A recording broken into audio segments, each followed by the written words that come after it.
friend with me right now, and I'm so glad he's running for office. You're the kind of guy we need.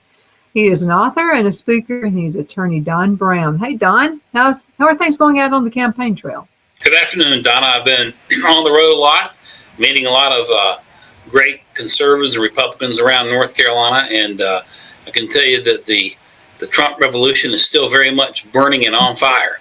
And so we got to take the torch forward from here and make sure that the great victory that we were given in November, and then with the president being sworn in January, moves forward, and not just for the next 4 years, but for the next 40 years and beyond. So that's our goal at this point, and I'm optimistic that we can see it happen. And thanks to folks like you, to honest people in the media, we're able to get the truth out, and I appreciate you and always have. Well, appreciate you too. I wanted to ask you a question because, sometimes we just get, well, it's the same old thing. We're in the little box. Trump won. We're okay. Do we need to keep the fight going? I mean, we can't just sit back and relax, can we?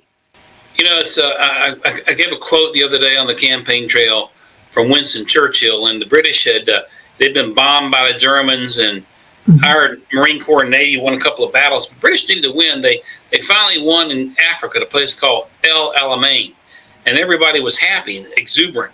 And Churchill knew that it's just starting. And he made a comment. He said, "This is not the beginning.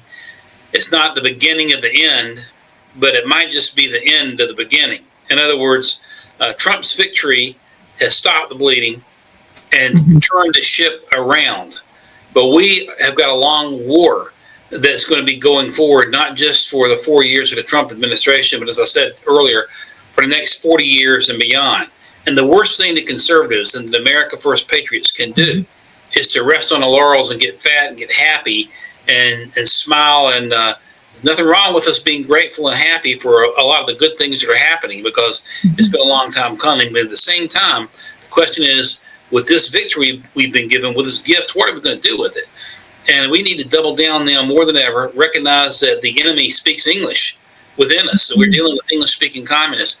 And we need to spread the truth of the U.S. Constitution, of freedom, of free enterprise, of free markets, and of America first. And that's the message Americans want to hear, and it makes most common sense. And there's no reason to be afraid or shy.